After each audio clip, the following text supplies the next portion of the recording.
First question for Torts. Let's go to Allison Lucan. Go ahead, Allison. Hey, John, I know this wasn't the season that you wanted, but what did it mean to the group and to you as coaches to go out on a win tonight? Yeah, I mean, we've been, for the past, 2.5 weeks or so, 7 or 8 games, I think we've played some pretty good hockey. Grabbing a lead, getting scored on, tied, grabbing a lead, getting tied up again. I'm glad they're able to leave the season, a horrible season with a win. And they played hard. I think, for the most part, through the time that we were eliminated, they played the right way, tried to keep the integrity and the dignity of the hockey for us, and, just get ready to start another year next year. John, you had some extra friends with you behind the bench tonight. Kenny's been there, but I don't think Dan Singleton has ever been back there.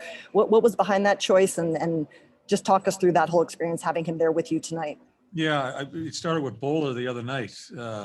He's been with the staff. He's learning the trade of coaching. He wants to become a coach. We wanted to give him a look, let him see what it is, the speed of the game. Danny Singleton has been here, 20 years, has never seen a game live. Never.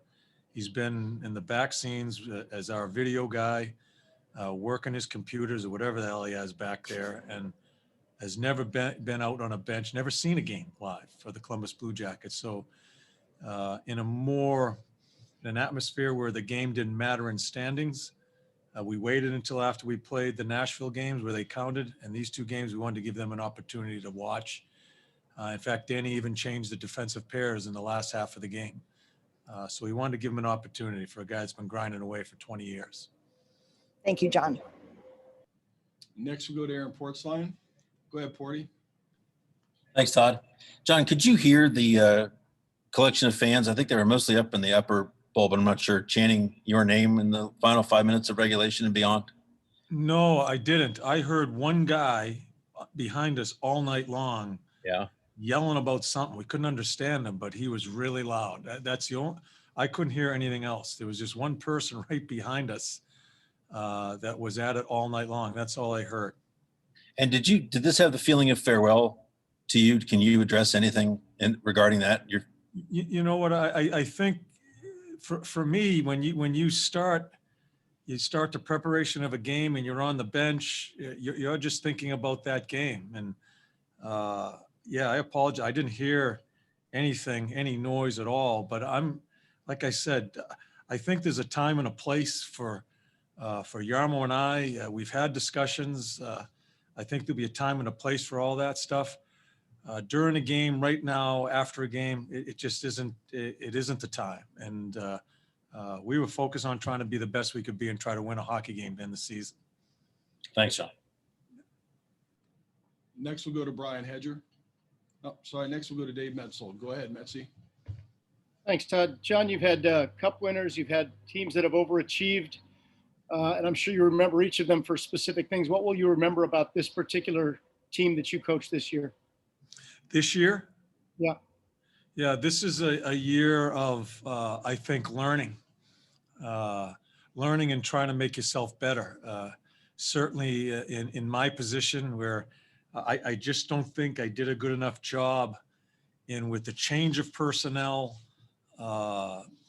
Luke going all the side, and we're kind of used to it. Hey, Dave, you've been around. We've gone through this a lot the past few years, and we're able to get the room straightened out. I did not do a good enough job in getting that to happen with the new personnel coming in, some distractions early on.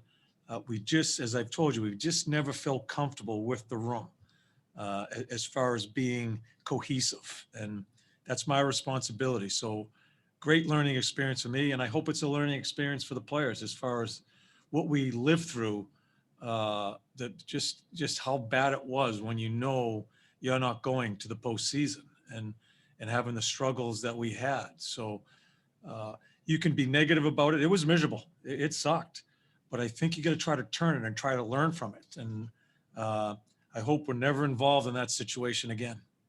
John, because of the uncertainty that's swirling around, we talked to several players about what you have meant to their careers. And to a man, to a player, they all credited you with helping them advance their career. When you hear a player say that, what does that mean to you as a coach? Yeah, that is. I love the guys on the team, and I don't want to separate anything, but the guys that we have been working with for the past 4 or 5 years and trying to build this. I love those guys because we grew up together. I know I'm old, but when I came here, this was a new challenge, and we all accepted that to try to gain respect and get this organization on the right track. I learned so much from them, and it was just such a togetherness as we were going through it, and through some turmoil with some of the shit that was going on with our club, and we became close. That's the greatest thing about sport is when you go through some stuff and you find your way. We only won one round. We didn't get into a second round, and there's a lot more work to be done, but we're trying to get it on the right path and create the right culture. And for these guys here, I love being with them, and it was an honor to get them and to watch them and be part of that. Fell off the mountain this year, and you got to start over. So whatever happens, my relationship with those guys, it's never going to change, because that's what happens in that type of situation. Thanks, John. And next we'll go to Brian Hedger. Go ahead, Hedge. Hey, John, now that it's over this season, you're one of the teams out there that was able to go game 1 to game 56 without missing any, without, COVID canceling things and delaying your season and all that stuff. When you look back at this season, are you surprised at all that you guys were able to do that, or how happy are you that you were able to just kind of get through this thing without any? Yeah. It's a season where you just never knew what was going to happen. I remember talking to you guys early in the year.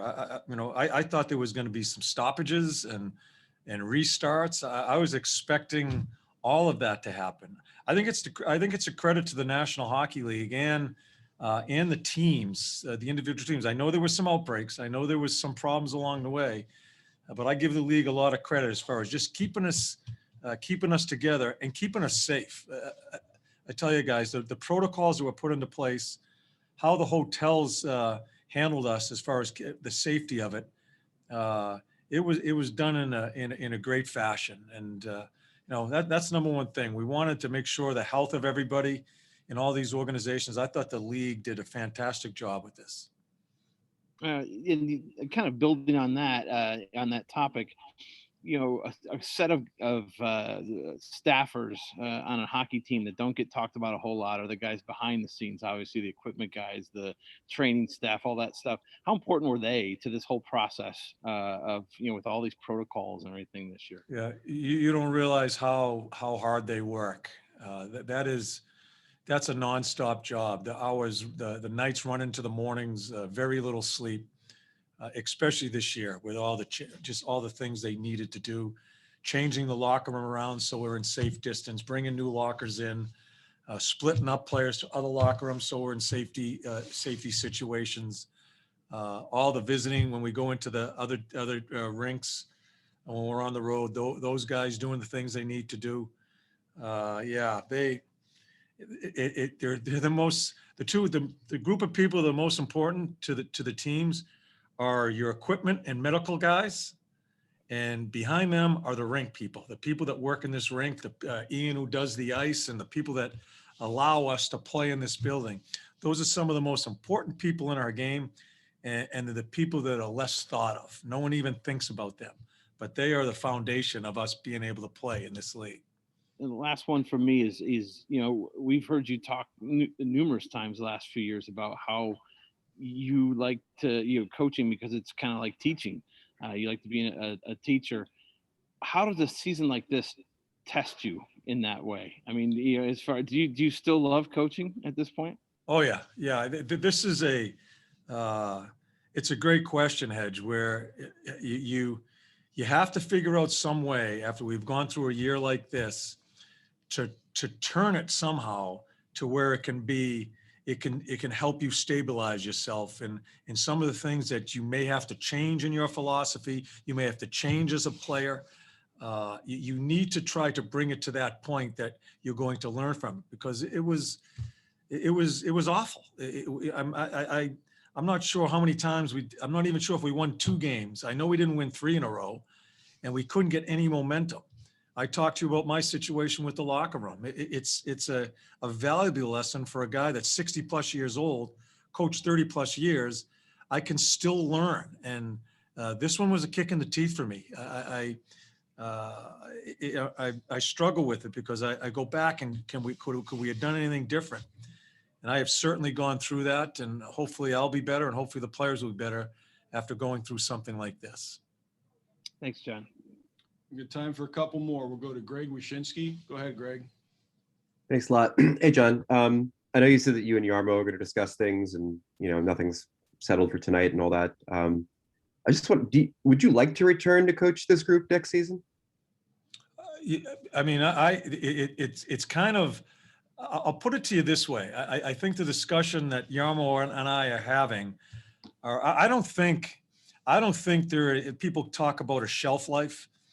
I don't think there's a shelf life for a coach, but what I believe in is it the right fit. I think the fit of the coach and the players and personnel, I think that's the most important thing. And that's something Yarmo and I have discussed very honestly, quite honest, very honestly.